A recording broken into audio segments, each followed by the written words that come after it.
जय गुरु जी, शुक्राना गुरु जी, शुक्राना अंकल फॉर आस्किंग मी, मेरे को ये मौका देने के लिए कि गुरु जी का सत्संग शेयर करना है। आज का सत्संग गुरु जी ने मेरा एक सत्संग कंप्लीट कराया आज, जो कि सबसे पहले मैं वही शेयर करूंगी, उसके बाद मैं अपनी जर्नी शेयर करती हूँ। पिछले 2 महीने से, मई से मेरी इच्छा थी, हमने नया घर लिया और मेरी इच्छा थी कि मैं अपने घर में सत्संग कराऊं फादर्स डे वाले दिन, और मैं अपना सत्संग सत्संग करना चाहती थी। मैंने ये नहीं कहा शेयर करना, बट मैं सत्संग करना चाहती थी फादर्स डे वाले दिन। तो मई के अंदर मेरी हैरी अंकल, जो कि गुरुजी की बहुत पुरानी संगत है, उनसे मेरी बात हो रही थी। और तो मैंने उनको बोला, मैंने कहा पता नहीं गुरुजी मेरे घर कब आएंगे। वैसे तो वो मेरे साथ ही हैं, मेरे साथ ही आए हैं घर में और मेरे साथ ही रहते हैं, लेकिन मुझे ये था कि वो मेरे घर में कैसे धूमधाम से आएंगे और मेरे साथ रहेंगे, मुझे ब्लेस करेंगे।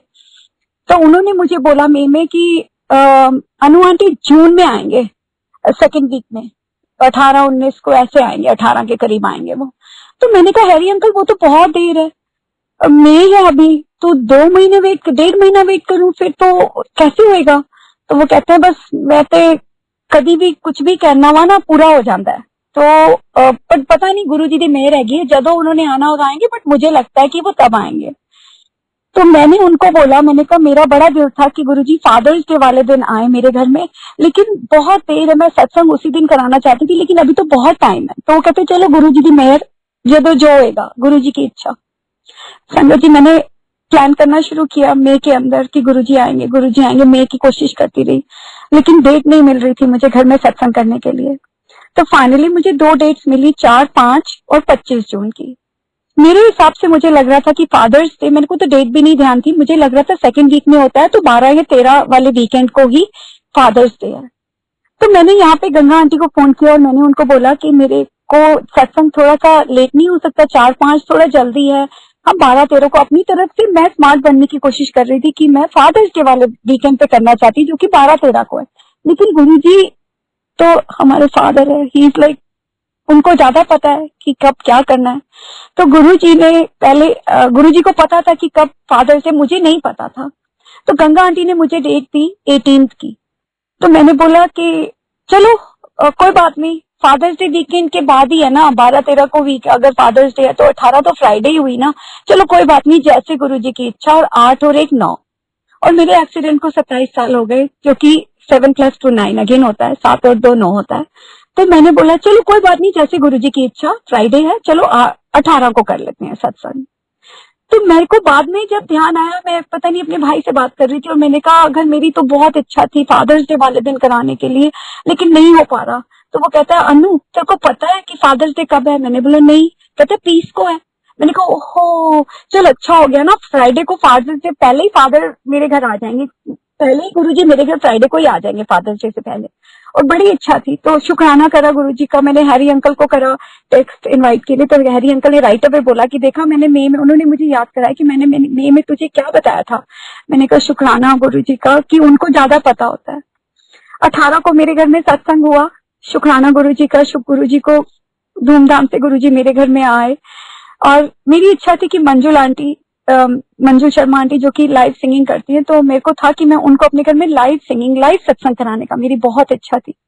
लेकिन जूम की प्ले लिस्ट तैयार हो गई, सब कुछ हो गया, लेकिन मुझे नहीं समझ में आ रहा था कि पहली बार मैं कर रही थी सत्संग अपने घर में।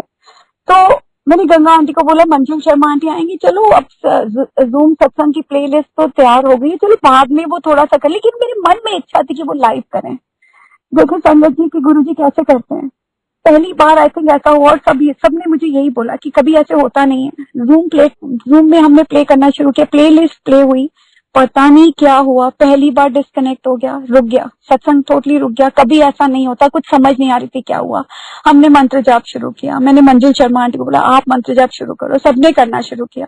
2 बार हुआ, 3 बार हुआ, उसके बाद मुझे समझ नहीं आती हो क्या रहा है। थोड़ी थोड़ी देर के बाद सत्संग रुकता जा रहा था और बिल्कुल दोबारा लॉग इन करो। फिर तीसरी चौथी बार हुआ, तीसरी बार हुआ तो मंजू शर्मा आंटी ने अपने आप ही गाना शुरू किया, और तब तक 1.5 घंटा हो चुका था। तो मेरे हिसाब से जो प्लेलिस्ट थी वो 2 घंटे की थी, लेकिन गुरु जी क्या करते हैं, 1.5 घंटा ऑलमोस्ट हो चुका था। मंजू शर्मा आंटी ने एक शब्द गाया, उसके बाद उन्होंने शुक्राना करा, तो राइट अवे मेरे दिमाग में आया, मैंने कहा शुक्राना गुरु जी, मेरे दिल में इच्छा थी कि मेरे घर में वो लाइव सत्संग करें, पर वो कैसे उन्होंने करा, उन्होंने उनसे शब्द कराया, शुक्राना कराया, आरती कराए, फिर शुक्राना, मेरे मालिक शुक्राना, अनंतम शुक्राना।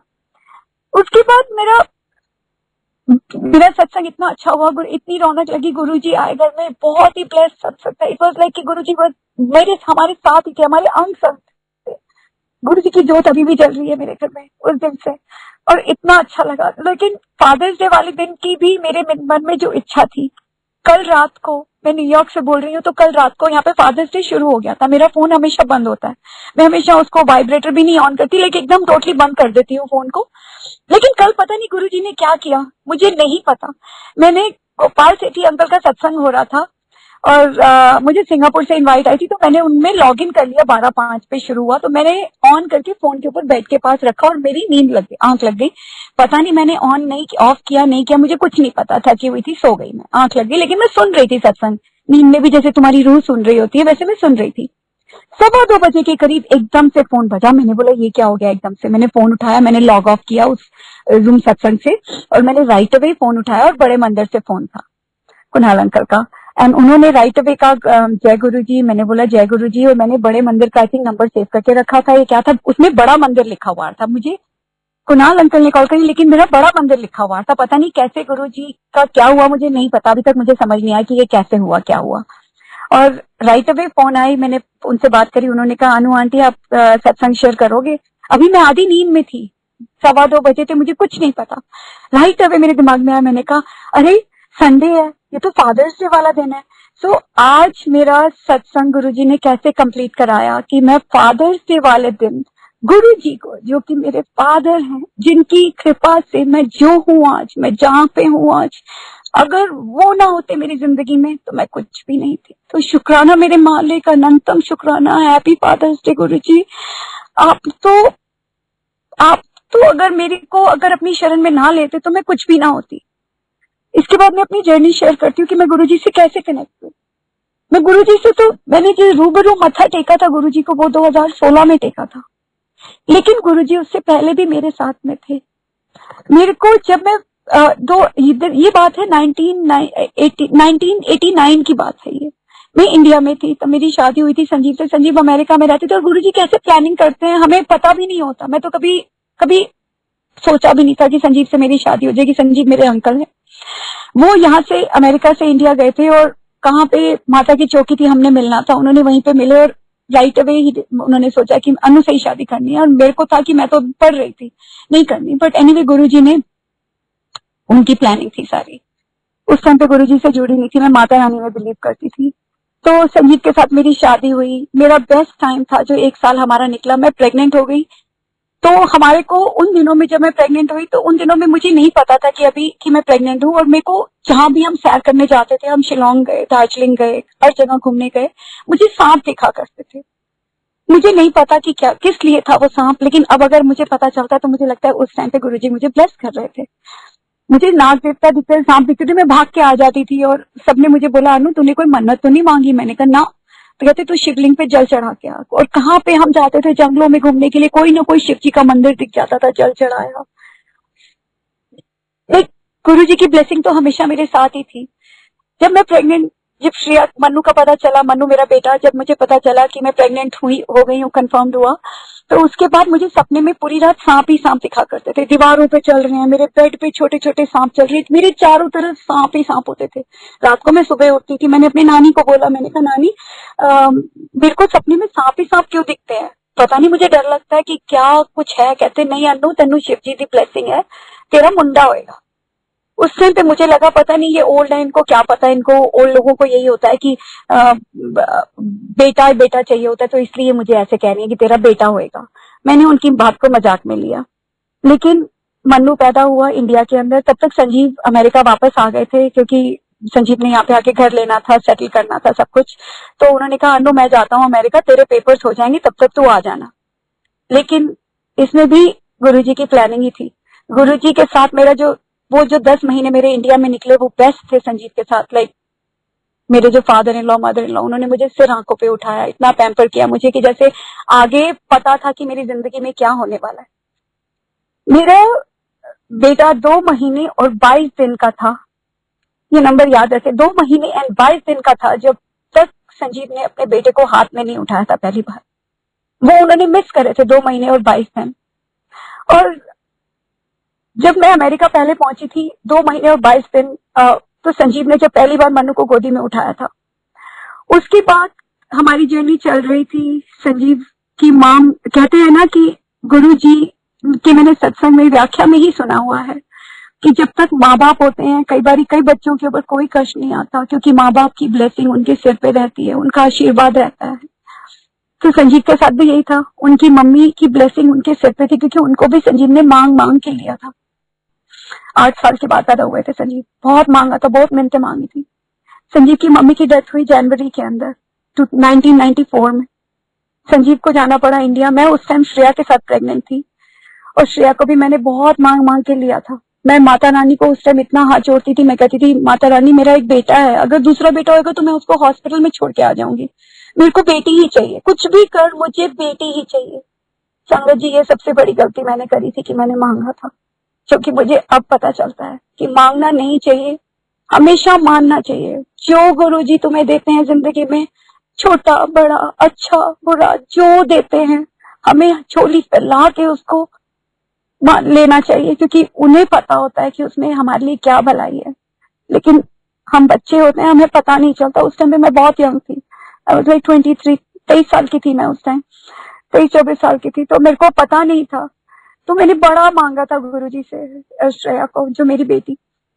तो मैं प्रेग्नेंट थी श्रेया के साथ, तो संजीव को इंडिया जाना पड़ा, क्योंकि डॉक्टर्स ने मना किया था, वो बहुत नीचे आ गई थी, और गुरुजी डॉक्टर्स ने कहा कि अन्नू ट्रैवल नहीं कर सकती है। तो मैं और मेरा बेटा अमेरिका में थे, न्यूयॉर्क में। संजीव को जाना पड़ा। मैं रात को बहुत डरा करती थी उस टाइम पे। तो मैं रात को जब सोई, लेकिन अब गुरुजी ने सोची थी कि देख अन्नू, मैं तेरे नाल ते उस टाइम ही सीगा। मैं उस टाइम पे रात को सोती थी संगत जी, मैं और मेरा बेटा, मैं पूरी कमरे की लाइटें ऑन करके सोती थी, टीवी ऑन रहता था, मुझे बहुत डर लगता था, हीटिंग चलती थी तो ऐसे लगता था ठा ठा की आवाज आती कि कोई घर में घुस ना जाए। तो लाइटें ऑन होती थी, मुझे ऐसा लगता था चलो कोई नहीं आएगा। हम बेड के ऊपर सोते होते थे, बेड के सिर के ऊपर पीछे मुझे ऐसा लगता था येलो सूट के अंदर। और संगत जी, मेरा ये वहम नहीं था, मैंने देखा है मेरे सिर के ऊपर आके। उस टाइम पे तो मैं ये सोचा करती थी कि मम्मी है संजीव की, जो कि मुझे बहुत प्यार करती थी, उनको मेरी फिक्र है, तो वो मेरे सिर पे आके खड़ी हो जाती हैं देखने के लिए कि मन्नू भी ठीक है, मैं भी ठीक हूँ। मुझे नहीं पता वो गुरु जी थे, शायद वो मन्नू का ध्यान रखने के लिए आते थे या मेरे पास आते थे, मुझे नहीं पता। वो हमारे सिर पे आके खड़े हो जाते थे येलो सूट के अंदर, और जैसे ही मैं आंखें ऊपर करके देखती थी कि मुझे लगता था हमारे पास कोई खड़ा हुआ है रात को, आधी रात को, मैं ऊपर सिर करके देखती थी और उनको चलता हुआ जाते हुए देखती थी अपने कमरे के बाहर। मैं बहुत रोती थी, मैं बहुत डर जाती थी, और मैं संजीव को फोन करके कहती थी मेरे कमरे में शायद मम्मी आती है हमारा ध्यान रखने के लिए, कोई ना कोई होता है यहाँ पे। तो संजीव कहते कि तू प्रेग्नेंट है, तेरे को ऐसे लगता है वहम है। ऐसे नहीं संजीव, तुमको नहीं पता, कोई है, कोई आता है रात को जो मेरा ध्यान रखता है। संगत जी, ये गुरुजी ही थे जो उस टाइम पे भी मेरे साथ थे। हमें पता ही नहीं था कि गुरुजी कौन है, मैं तो माता रानी पे विश्वास करती थी। वो अपनी प्रेजेंस उस टाइम पे भी उन्हें मुझे बता के गए, अब याद जलाया उन्होंने कि तब भी अन्नू मैं तेरे साथ ही था। संजीव वापस आए, श्रेया पैदा हुई अप्रैल 10 को। संगत जी, वो जो 2 महीने और 22 दिन संजीव ने मन्नू को नहीं उठाया था, वो ही 2 महीने और 22 दिन संजीव ने श्रेया को उठाया, और 2 महीने और 22 दिन के बाद हमारा एक्सीडेंट हुआ। 2 जुलाई 1994 को हम लोग गाड़ी में जा रहे थे, हम लोग काफी लोगों के साथ थे, हम जा रहे थे। मेरी आंख खुली, मैं बहुत टनल में चली गई थी, डीप टनल के अंदर, कि जैसे मैं मर गई हूँ। अचानक एंड में मुझे रोशनी दिखाई देती है, और मैं उस रोशनी के बाद वापस आ जाती हूँ, जैसे किसी ने मुझे वापस भेज दिया। उस टाइम पे गुरुजी ने मुझे जान दी, मेरी जिंदगी बख्शी, मुझे सेवा बख्शनी थी ना उन्होंने। मैं वापस आई, मेरी बॉडी टोटली 2 हिस्सों में बढ़ चुकी थी, टोटली टेढ़ी हो चुकी थी, मेरे आंख, मैं बाहर गिर गई थी। 85 माइल स्पीड से गाड़ी चल रही थी, और मैं चलती गाड़ी के अंदर से गिरी। पहले श्रेया गिरी 1 माइल पहले दूर, किसी ट्रक ड्राइवर ने उसको माउथ टू माउथ रेस्पिरेशन दिया, उनको लगा कि वो कोई गुड़िया गिरी है बाहर। लेकिन वो मेरी बेटी थी। उधर से मैं भी गिरी बाहर, इतनी तेज स्पीड, गाड़ी इतनी तेज चल रही थी, उसके बाद गिरने के बाद तो कोई बचता भी नहीं है संगत जी, मैं तो शायद मरी गई थी। लेकिन गुरुजी ने मुझे सेवा बख्शी थी, वो जान देते हैं ना पहले, उन्होंने मुझे जान दी, मुझे वापस भेजा। मेरे को लोग सीधा करने की कोशिश कर रहे थे, लेकिन मैंने उनको बोला कि नहीं, एम्बुलेंस को आने दो, अभी मेरे को हाथ मत लगाओ कोई। बहुत ब्लीडिंग हो रही थी सिर से, सारे कांच घुसे हुए थे नाक में, सिर में, क्योंकि विंडशील्ड के बाहर मैं गिरी थी। संजीव को और श्रेया को एयरलिफ्ट करा उन्होंने, वहां से हेलीकॉप्टर आया था, उनको लेके गया। श्रेया की हेड इंजरी हुई, जो कि मुझे नहीं पता था, मुझे किसी ने कुछ नहीं बताया था। मेरी इंटरनल ब्लीडिंग हो रही थी, मैं अंदर से बहुत खून बह रहा था मेरा। तो डॉक्टर्स ने मुझे बोला कि सर्जरी की जरूरत है। मैं बहुत डर रही थी। मेरे को उन्होंने आईसीयू में पूरे मेरे चेहरे के ऊपर, पीठ के ऊपर सारे मेरे जल रहे थे, जैसे जलने के, बाहर गिरी थी तो नीली हुई थी, और पता नहीं क्या था, मुझे कुछ को पता नहीं था। मेरी बॉडी टोटली, मेरा जो जिस्म था पूरा जख्मी हुआ था। उन्होंने मुझे बर्न यूनिट में रखा, जहाँ पे जले हुए बर्न जलने के बाद जिस यूनिट में रखते हैं, मुझे हार्ट टेबल पे लिटाया गया 10 दिन के लिए, ताकि मेरा खून रुकना बंद हो अंदर ही अंदर। मेरे को सर्जरी के लिए बोल रहे थे, लेकिन मैंने बोला नहीं, मैं नहीं कर सकती। उस टाइम के अंदर जब मैं, अभी मेरे सर्जरी हुई थी, उस टाइम पे मैं बैठी हुई थी वहां पे, आईसीयू में ही थी, मेरे कांच निकाल रहे थे। तो जो रब है उस टाइम पे क्या क्या सोचते हैं, क्या होता है तुम्हारे लिए, क्या प्लानिंग होती है, ये सब गुरुजी सोचते हैं, उन्हें पता होता है। उस टाइम पे मुझे संजीव की चाची ने आके ब्लेम किया, बोला कि तूने मरवाया हमारे बेटे को, तू अगर ना लेके गई होती तो शायद इसके संजीव के साथ कुछ भी ना हुआ होता। मुझे नहीं पता था संजीव दूसरे हॉस्पिटल में थे, श्रेया कहाँ थी, मुझे कुछ भी नहीं पता था, लेकिन मुझे ऐसे ब्लेम किया गया। उस टाइम पे मैंने अपने रब को हाथ जोड़ा था, माता रानी को। उस टाइम मैं माता रानी से कनेक्टेड थी। मैंने कहा माता रानी, इसमें तो मेरा कोई कसूर नहीं है, मैंने तो किसी को भी कुछ नहीं करा, मैं क्यों अपने हस्बैंड को मरवाऊंगी, क्यों अपने बच्चे के साथ कुछ करूंगी, क्यों मैं ऐसे करूंगी। अगर आप हो तो संजीव को ही देना, ठीक रखना कि संजीव बताए सारी दुनिया को, मेरे को, मैं ब्लेम नहीं लेना चाहती। आई गेस रब ने सुनी मेरी बात। मेरे को हॉस्पिटल वार्ड में मैं 6th फ्लोर के ऊपर थी और मेरी बेटी 7वें फ्लोर के ऊपर थी। मुझे नहीं पता, मैं 10 दिन तक पूछती रही कि मेरी बेटी कैसी है, मेरा हस्बैंड कैसा है। सब कहते थे सब ठीक है, सब ठीक है। 10 दिन के बाद डॉक्टर मेरे पास आई, उन्होंने बोला कि आपकी बेटी के ट्रोमैटिक हेड, सिर पे ब्रेन की सर्जरी इंजरी हुई है, उसके दिमाग के फ्रंटल लोब, जो दोनों के लोब्स होते हैं दिमाग के, राइट और दाएं और जो बायां जो होते हैं दिमाग के, वो उनको पूरा निकालना पड़ा। वो 2 महीने और 22 दिन की थी।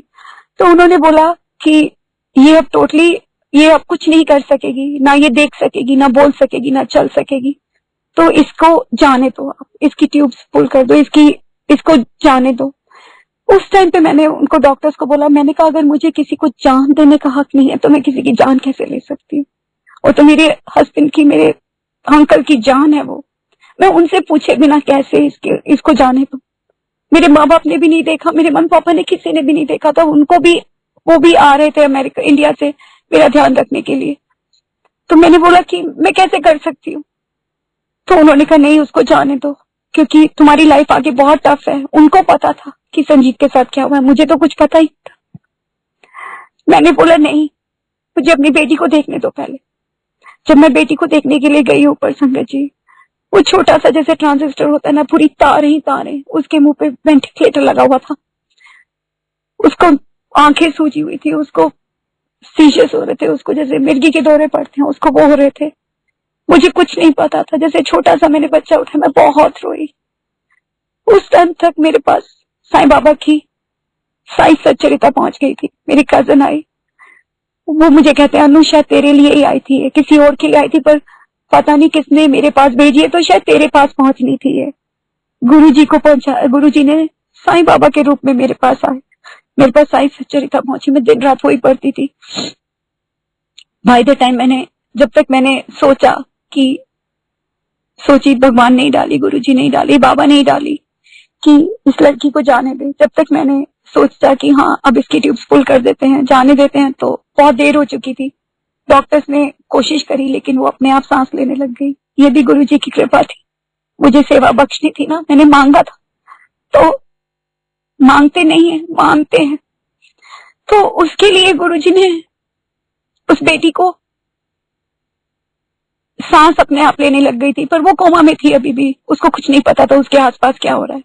तो मैं अपने आप को प्रिपेयर, अपने आप को तैयार कर रही थी कि मैं एक हैंडीकैप बच्चे का ध्यान कैसे रखूंगी, जो बोल नहीं सकेगी, जो देख नहीं सकेगी, जो चल नहीं सकेगी।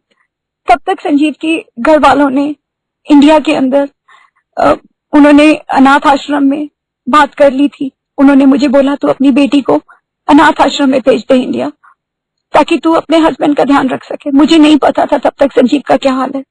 तो मैंने बोला मैं अपनी बेटी को किसी को नहीं दूंगी। उन्होंने कहा नहीं, तू एक काम कर कि तू इसको भेज दे इंडिया में अनाथ आश्रम में, वहां पे बड़े लोग होते हैं, वहां पे सबका ध्यान रखा जाएगा। मैंने बोला नहीं, मेरी बेटी कहीं नहीं जाएगी, वो मेरे पास ही रहेगी, मैंने ही उसका ध्यान रखना। उस टाइम पे आई थिंक गुरुजी ने ही सोची डाली थी मुझे, मैंने नहीं जाने दिया, अपनी बेटी को अपने पास रखा। मैंने कहा जो मेरी किस्मत में लिखा है वो लिखा ही है, जो करना है मैं करूंगी। तब तक पापा मम्मी भी इंडिया से आ गए थे। मैं साइंस सच्चरिता पढ़ रही थी, सुबह शाम मैं वही पढ़ा करती थी। आई थिंक गुरुजी ने मुझे साइंस सच्चरिता के थ्रू बाबा से कनेक्ट करा दिया था, क्योंकि मैं किसी से कोई बात नहीं करती थी। पापा मम्मी आए, पापा संजीव को देख के आए थे। पापा ने मेरे सिर पे हाथ रखा जब मेरे को डिस्चार्ज हुआ, क्योंकि तब संजीव के हॉस्पिटल में जाना था, जो कि वहां से 2-3 घंटे दूर था। तो पापा ने मेरे सिर पे हाथ रख के बोला कि अनु, आज तू इस हॉस्पिटल से तो निकल रही है, तू घर जा रही है, दूसरे अस्पताल में जा रही है संजीव के पास, तेरी दूसरी जिंदगी शुरू है। तो जिस दुनिया में तू कदम रखने लगी है वो बहुत टफ लाइफ, वो जिंदगी बहुत तेरे लिए मुश्किल होगी, बट ये तेरा डिसीजन है, ये तेरे को ही सोचना है। किसी का तेरे ऊपर कोई वो नहीं है कि तेरे को ये करना ही है, ये सब तेरा ही है कि तूने ही सोचना। तूने ही सोचना है कि तेरे को कैसे करना है, ये तेरे को कैसे ध्यान रखना है उनका। तो अगर तू ये डिसीजन ले रही है तेरे को ध्यान रखने के लिए, तो तू इसके बाद पीछे नहीं मुड़ेगी, हम तेरे साथ ही हैं। और एक बात याद रखना, अगर तू हंसेगी तो तू अपने आप हंसेगी, अगर तू रोएगी तो तू अकेली रोएगी। तो मैं ये बता रही थी कि हाँ, पापा ने बोला कि अनु, अगर तू हंसेगी तो तू अपने आप हंसेगी, अगर तू रोएगी तो तुझे अकेले ही रोना है। तेरे को तू और तेरा रब तेरे साथ है और कोई नहीं है, क्योंकि अगर तूने रोएगी तो दुनिया तेरे साथ कोई भी नहीं रहेगी। तू और तेरा रब है, हम तेरे साथ है हमेशा। तो पापा मम्मी मेरे साथ में थे। वहां से मैं निकली, वहां से मैं निकल के हम लोग डिस्चार्ज होके संजीव के हॉस्पिटल में गए। श्रेया को हमने वहीं पे छोड़ दिया था।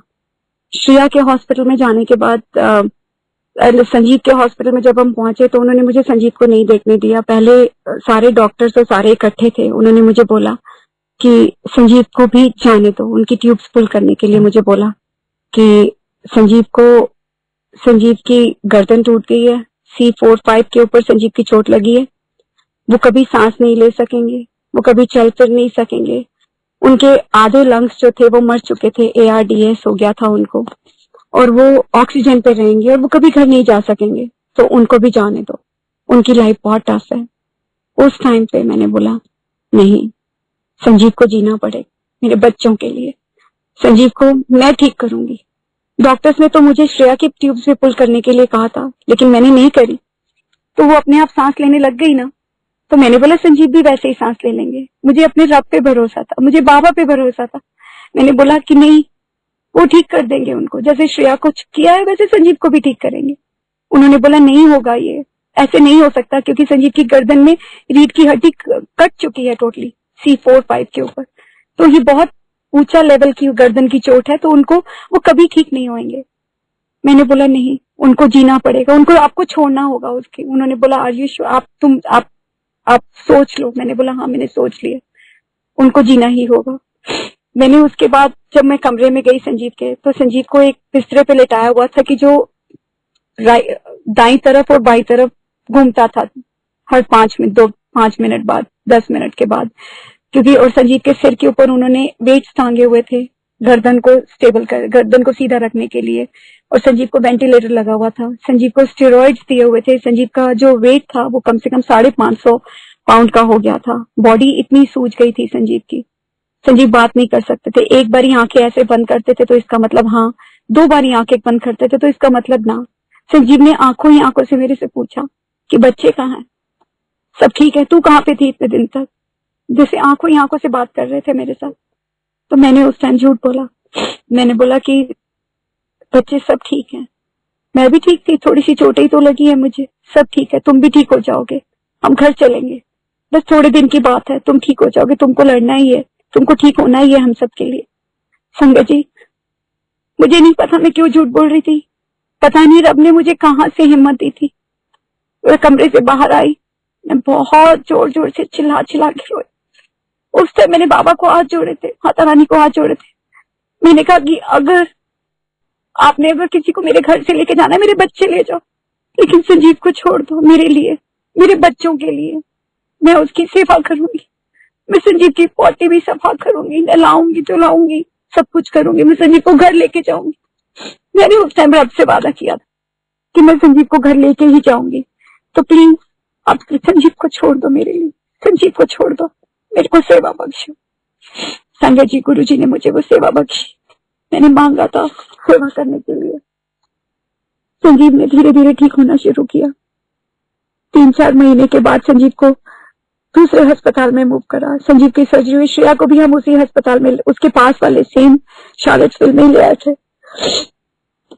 वहां पे श्रेया को, कोमा में थी, श्रेया को थोड़ी थोड़ी होश आनी शुरू हुई, आंखें खोली, थोड़ा थोड़ा देखना बोलना शुरू किया उसने। उसकी दोबारा सर्जरी हुई, क्योंकि दिमाग में जो चोटें लगी थी उसकी हड्डियां निकाल दी थी सिर की, वो दोबारा उन्होंने हड्डियां सिर में लगाई, सर्जरी हुई। एक ही दिन में सर्जरी हुई संजीव की और श्रेया की। संजीव के गले में उन्होंने वेंटिलेटर के लिए ट्यूब डाली थी और श्रेया की बोन्स वापस डाली थी। एक ही दिन दोनों की सर्जरी, और एक ही डॉक्टर कर रहा था, कभी वो ऊपर कभी नीचे, 6th फ्लोर पे और 7th फ्लोर दोनों पे सर्जरी हो रही थी दोनों की। रब की मेहरबानी थी, श्रेया ठीक होनी शुरू हुई, श्रेया संजीव ठीक होना शुरू हुए। हमें दूसरे अस्पताल में मूव किया। वहां पे मुझे उन्होंने ट्रेन किया कि संजीव का ध्यान कैसे रखते हैं, संजीव की पोटी कैसे साफ करते हैं, कैसे उनको रात को सपोजिटरी देनी है। मुझे रात को वो उठाएं, बोलने की सफा करो। मैंने बोला मैं कैसे करूंगी, ये मेरे से तो नहीं होगा। वो कहते नहीं अन्नू, ये तो तुझे सीखना पड़ेगा, करना पड़ेगा, क्योंकि तेरे को आगे सारी उम्र यही करना है, कौन करेगा। लेकिन मुझे नहीं पता था, फिर भी मैंने कोशिश करके सीखा, करा। शुक्राना मेरे मालिक, मुझे ये सेवा बख्शी। आई गेस मेरे बहुत बुरे कर्म थे, जो कि गुरुजी मेरे कष्ट काट रहे थे, मुझे वो सेवा बख्श रहे थे। इससे पहले क्या हुआ था ये भी शेयर करती हूँ कि गुरुजी कैसे जो डॉक्टर्स की रिपोर्ट से कैसे बदल देते हैं। मेरा जब एक्सीडेंट हुआ था, जब हमारा ये एक्सीडेंट हुआ था, तो मेरी बॉडी टोटली टेढ़ी हो गई थी, पूरी मुड़ गई थी, तो मैं चल भी नहीं पाती थी। मेरी जो हिप है, मेरी हिप, टेलबोन, सेक्रम और जो पूरा जो ऊपर का हिस्सा और नीचे का हिस्सा 2 हिस्सों में बट गया था, 4 हिस्सों में, 4-5 हिस्सों में, और ऊपर का और नीचे का तो टोटली कट गया था। तो जब डॉक्टर्स के पास गई मैं, उन्होंने मेरी 2-3 महीने के बाद जब संजीव थोड़ा सा ठीक होने शुरू हुए, तो मेरे को संजीव के डॉक्टर्स ने बोला कि अनु तुम भी अपना चेकअप करा के आओ एक बारी, क्योंकि मैं परकोसेट लेती थी हर 3 घंटे के बाद, 2 परकोसेट लेती थी। तो मेरे को डॉक्टर्स ने बोला, मैं डॉक्टर्स के पास गई, उन्होंने मेरा एक्सरे लिया, वापस आए, उन्होंने वो सुइयां वुइयां चुभाई मेरी टांगों में, मुझे बोला चल के दिखाओ। मैं उस टाइम वॉकर से चलना शुरू हो गई थी। तो मेरे को जब डॉक्टर्स वापस अंदर आए, उन्होंने बोला हाथ हिलाओ। मेरा कॉलरबोन का भी फ्रैक्चर हुआ था, राइट वाला, कि जो मेरा दाएं आर्म बाजू थी वो मेरा टोटली अलग हो गया था शोल्डर से ना। तो उन्होंने बोला हाथ हिलाओ, मैं हाथ भी हिला सक रही थी। तो वो मुझे डॉक्टर्स कहते हैं कि हमें नहीं समझ में आ रहा कि तुम चल कैसे रही हो, हाथ कैसे हिला रही हो, क्योंकि अगर हम एक्सरे देखते हैं तो तुम्हारे को तो व्हील चेयर पे होना चाहिए, तुम तो चल भी नहीं पाना चाहिए, तुम तो पैरालाइज होना चाहिए वेस्ट के नीचे, कमर के नीचे। सो ये हमारे गुरुजी, शुक्राना मेरे मालिक। पहले उन्होंने मुझे जिंदगी बख्शी, उसके बाद उन्होंने मेरी रिपोर्ट्स बदली कि मुझे तो हैंडीकैप हो जाना चाहिए था, लेकिन उन्होंने मेरे को सेवा के लिए तैयार कर रहे थे। सेवा बख्शी थी मुझे मेरी बेटी की, जिसको मैंने मांगा था, संजीव की सेवा मैंने मांगी थी, उन्होंने मुझे वो सेवा बख्शी। तो कैसे गुरुजी, कैसे रिपोर्ट्स बदलते हैं तुम्हारी। उसके बाद हम यहाँ पे न्यूयॉर्क में हमें ट्रांसफर किया गया, हमें यहाँ पे मूव करा उन्होंने एयरलिफ्ट करके। वो भी 13 जनवरी थी जिस दिन संजीव को यहाँ पे न्यूयॉर्क में हम लेके आए। इतना तूफान आया हुआ था, पता नहीं हम कैसे पहुंचे, प्लेन भी कैसे फ्लाई किया, हम कैसे न्यूयॉर्क पहुंचे हैं।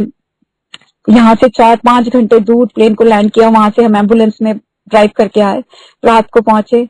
जब हम इस अस्पताल में पहुंचे तो वो ऐसा अस्पताल था जहाँ पे खाली जेल के जो कैदी रखे जाते हैं वो नर्सिंग होम था जो कि हमें नहीं पता था। एक बार ही अगर इस जगह पे आ जाओ तो यहाँ से घर नहीं जाने देते। बड़ी मुश्किल से यहाँ पे एक ही जगह थी उस टाइम पे, संजीव वेंटिलेटर के ऊपर थे, तो यहाँ पे न्यूयॉर्क में और कोई जगह ही नहीं थी जो कि वेंटिलेटर पेशेंट्स को जो लेते हैं। शायद ये भी सेवा बख्शी थी, गुरुजी ने मुझे स्ट्रांग बनाना था। मेरे जैसा इंसान की जो एक्सीडेंट के बाद डर गया था, हाईवे पे गाड़ी नहीं चला सकती थी अकेले, मुझे बहुत डर लगता था कि मुझे कोई ट्रक आके मार जाएगा, लेकिन गुरुजी मुझे स्ट्रांग बना रहे थे, जो कि मुझे अब पता चलता है, अब समझ आती है। उस टाइम पे समझ नहीं आती थी। उस टाइम पे तो लगता था पता नहीं जिंदगी में क्या हो रहा है, अगला दिन का भरोसा नहीं था। संजीव को हमने रियलाइज किया, संजीव का वेंटिलेटर एक दिन उतर गया तो हमें लगा कि संजीव सांस ले सकते हैं अपने आप।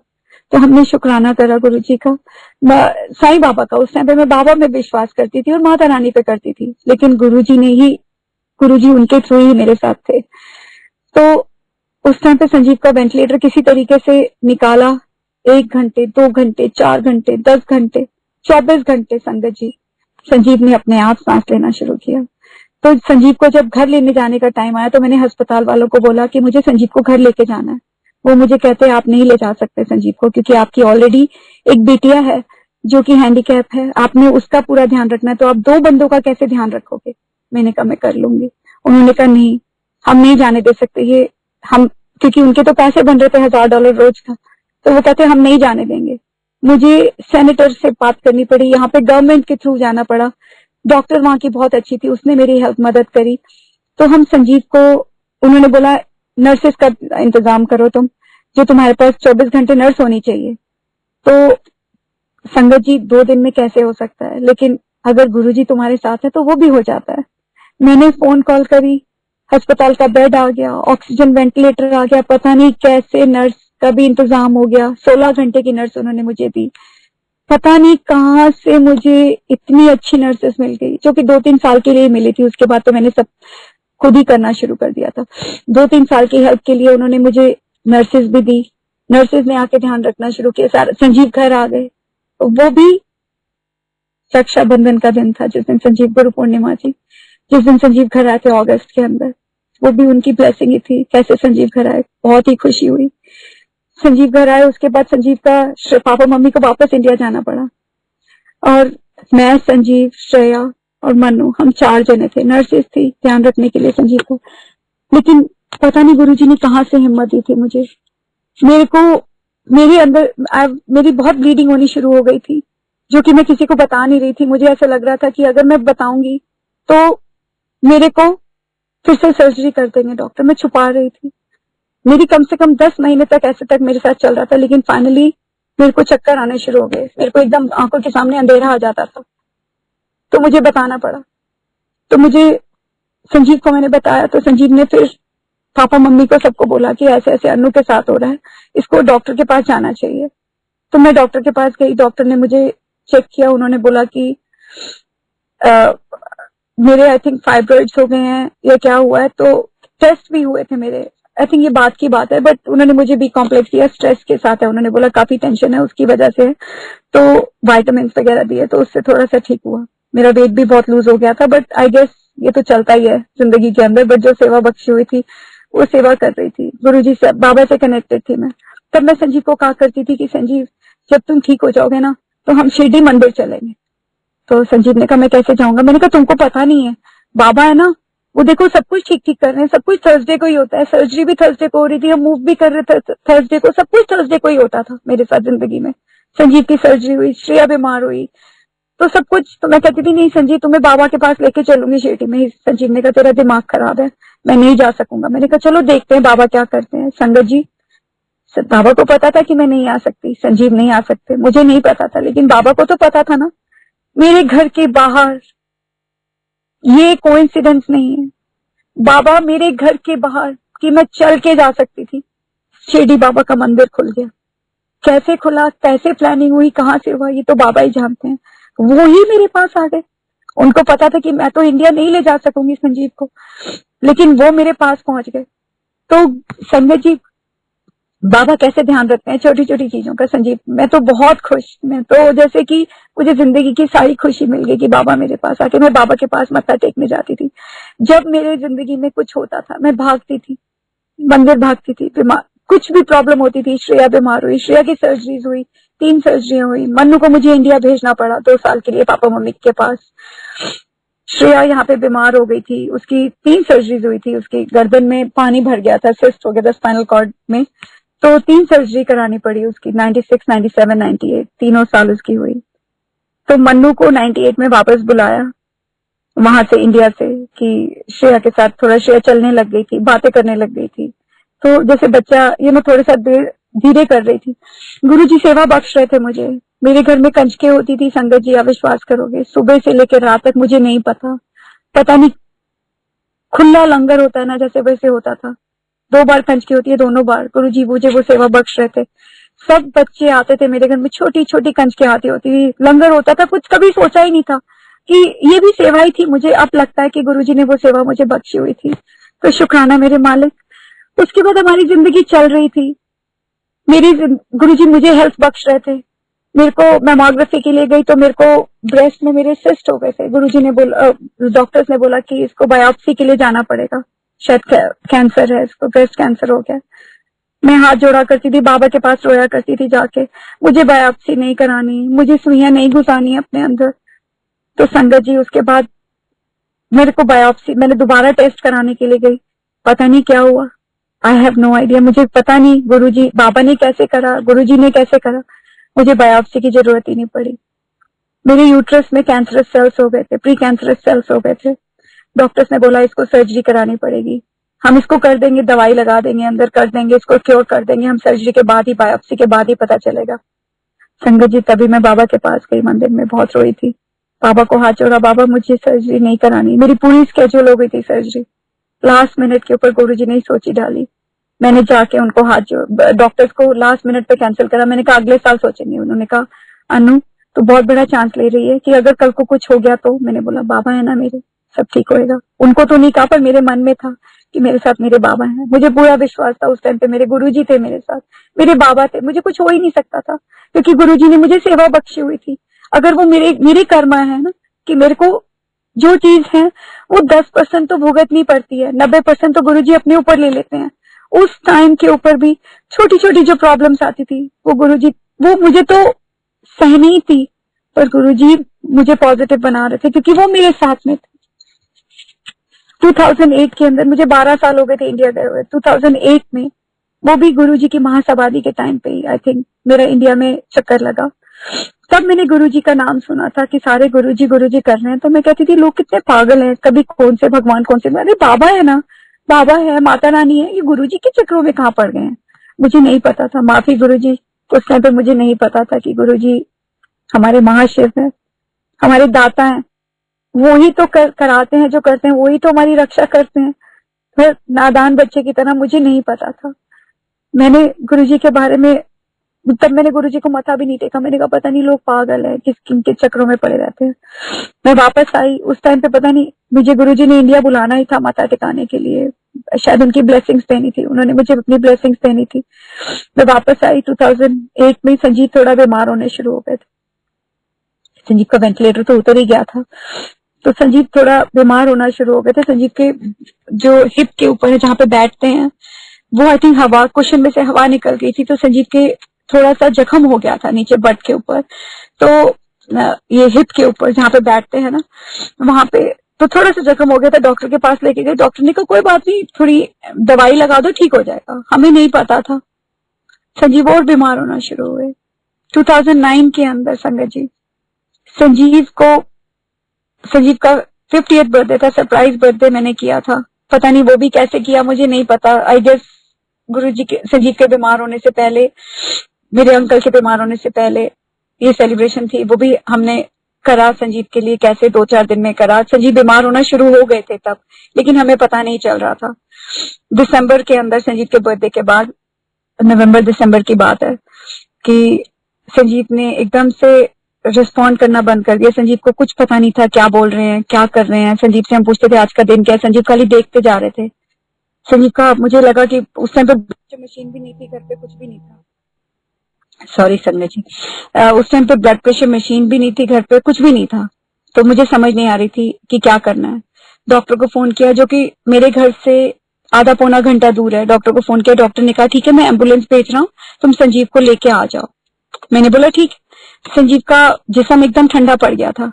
संजीव का हार्ट रेट, जैसे ही एम्बुलेंस 911 को फोन किया, एम्बुलेंस आई, एम्बुलेंस वाले आए, उन्होंने ब्लड प्रेशर चेक किया। संजीव का ब्लड प्रेशर था आई थिंक 60/40 और ऐसे बहुत बहुत लो था संजीव का ब्लड प्रेशर। हार्ट रेट जो था, दिल की जो धड़कन थी संजीव की, सिर्फ 25 रह गई थी। संजीव का बॉडी टेम्परेचर जो था जिस्म का, वो हो गया था 85। तो संजीव को उन्होंने लपेटा कमलों के अंदर, बाहर तक लेके आए। पता नहीं उस टाइम पे गुरुजी ने क्या सोची डाली मुझे नहीं पता। मैंने बोला आधा पौना घंटा दूर अस्पताल लेके जाएंगे, संजीव की तबीयत ऑलरेडी इतनी खराब है। मैंने बोला यू नो व्हाट, मेरे घर के पास ही अस्पताल है, हम यहीं लेके चलते हैं। तो एम्बुलेंस वालों ने बोला कि तुम ठीक से सोच रही हो? मैंने बोला हाँ मेरे को पता है, हम यहीं पे लेके चलते हैं क्योंकि इस टाइम पे संजीव की तबीयत बहुत खराब है। शुक्राना मेरे मालिक का कि दिमाग में सोची डाली। अस्पताल लेके गए, डॉक्टर्स ने बोला, जवाब दे दिया। डॉक्टर्स ने एकदम कंबल डाल दिए संजीव के ऊपर, हीटेड ब्लैंकेट जो गर्म ब्लैंकेट होते हैं डाल दिए। 3 एंटीबायोटिक लगा दी उन्होंने, पिक्लाइन लगा दी जो कि सीधा हार्ट के अंदर दवाई जाती है, वो डाल दी उन्होंने बोला कि जिनको भी बुलाना है घर वालों को बुला लो। उन दिनों में मन्नू इंडिया गया हुआ था और 2 दिन पहले ही, कभी मैंने पंडितों से कभी किसी के चक्रों में नहीं पड़ी थी, कभी किसी पंडित को दिखाया ही नहीं, पता कुछ भी नहीं, क्योंकि पता ही नहीं। मुझे अपने बाबा पे विश्वास था, रब पे विश्वास था, गुरु जी थे तब उस टाइम पे, तो मेरे को कभी जाने की जरूरत ही नहीं पड़ी। तो मन्नू मेरा बेटा इंडिया गया हुआ था, वो कॉलेज में था 1 साल पहले, और उस टाइम पे इंडिया गया हुआ था। तो उसका मुझे रात को 2-3 दिन पहले, जब संजीव ने बीमार होने से पहले ही 2 दिन पहले संजीव का मुझे मन्नू का फोन आता है। मन्नू कहता है माम ये पंडित जी आपसे बात करना चाहते हैं। मैंने बोला क्या हुआ है? तो पंडित जी ने बोला कि मैंने मन्नू की पत्री देखी है, मन्नू की पत्री के हिसाब से उसके माँ या बाप, मैं ये नहीं बता सकता, उनमें से किसी को खून में इन्फेक्शन होने वाली है, तो आप दोनों में से जाके वो बचेंगे नहीं अगर आप अस्पताल टाइम पे नहीं जाओगे। ये 24 घंटे के अंदर अंदर होने वाला है, तो आप जाके एक बारी दिखा लो, नहीं तो बचोगे नहीं। तो जब मैंने संजीव को बताया था सुबह उठ के, तो संजीव ने मुझे बोला कि तू कभी अस्पताल जाती नहीं है, कभी अपना चेकअप नहीं कराती, अनु तू जाके चेकअप करा। मैंने बोला मुझे क्यों होएगा? कहते नहीं अनु तेरे को कुछ ना कुछ लगा रहता, तू हमारे में बिजी रहती, तू अपना चेकअप करा जाके। तो वो तो मौका ही नहीं दिया, संजीव भी बीमार हो गए। तो पता चला तब उस पंडित जी के साथ, उनके थ्रू मुझे मैसेज मिला था कि ऐसे कुछ होने वाला है। तो लग रहा था कि संजीव, मुझे तो संजीव ही लग रहे थे कि बीमार होंगे, पर संजीव को लग रहा था कि मैं बीमार होंगी। बट किसी तरीके से संजीव जब अस्पताल पहुंचे तो मुझे लगा कि गुरुजी ने मुझे मैसेज दिया था पंडित जी के थ्रू में। तो मन्नू को बुलाना था इंडिया से, लेकिन मन्नू अभी वहीं पे था, तो डॉक्टर्स ने बोला कि अभी 1 आध दिन रुक जाओ। तब तक संजीव थोड़ा सा ठीक होने लग गए थे। मैं बाबा के मंदिर भागी, बाबा को मैंने बहुत हाथ जोड़े, बहुत रोई। मैंने कहा बाबा मुझे नहीं पता मेरी जिंदगी में क्या हो रहा है, इतनी अच्छी जिंदगी चल रही थी, अच्छी इन द सेंस की मुझे जो सेवा बख्शी हुई थी मैं उसी में खुश थी। मुझे लग रहा था संजीव मेरे साथ है, श्रेया, मन्नू, हम सारे इकट्ठे रह रहे थे, पापा मम्मी इंडिया से आ गए थे। तो मुझे जिंदगी में तो वही मुझे था कि मेरे सारे घर वाले मेरे साथ हैं, तो मुझे और जिंदगी में कुछ चाहिए ही नहीं था, मुझे वो उसी में खुशी थी। तो मैं बाबा के पास बहुत रोई थी। मैंने कहा बाबा ये क्या हो रहा है मेरी जिंदगी में, मुझे कुछ नहीं पता, आप ही कुछ कर सकते हो अगर कर सकते हो। तो बाबा ने संजीव को ठीक करना शुरू किया, लेकिन उस टाइम पे हमें कुछ पता नहीं चल रहा था, डॉक्टर्स को भी नहीं पता चल रहा था क्या हुआ, कहाँ से इन्फेक्शन आ गई थी संजीव के ब्लड में, हमें कुछ नहीं पता था। संजय जी ये जो जर्नी मेरी चलती रही, हर दूसरे तीसरे महीने संजीव बीमार हो जाते थे। उन दिनों में मुझे ऐसा लग रहा था कि मेरे को कुछ काम होता है, इंडिया जाना पड़ता है, कुछ ना कुछ काम होते हैं। लेकिन गुरुजी वो भी मुझे इंडिया के भी चक्कर लगवा रहे थे, पता नहीं किस लिए, शायद ब्लेसिंग ब्लेस करने के लिए करते थे। जब भी मैं इंडिया जाती थी संजीव यहाँ पे आईसीयू में पहुंच जाते थे, कोई नर्स एड रख के जाती थी मैं संजीव के लिए, लेकिन संजीव आईसीयू में पहुंच जाते थे।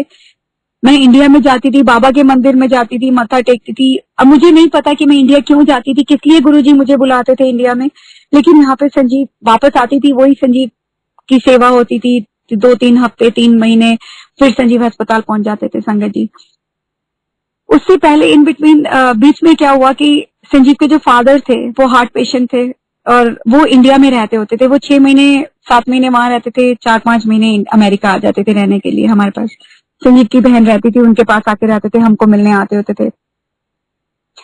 तो गुरु जी को देखो जरा कैसे क्या क्या करते हैं हमारी जिंदगी में, हमें नहीं पता होता। उनको पता था कि संजीव अकेला बेटा है, अगर संजीव के फादर को कुछ हो गया इंडिया में तो संजीव तो इंडिया जा ही नहीं सकते, अपने उनके अंतिम संस्कार के लिए कैसे जाते।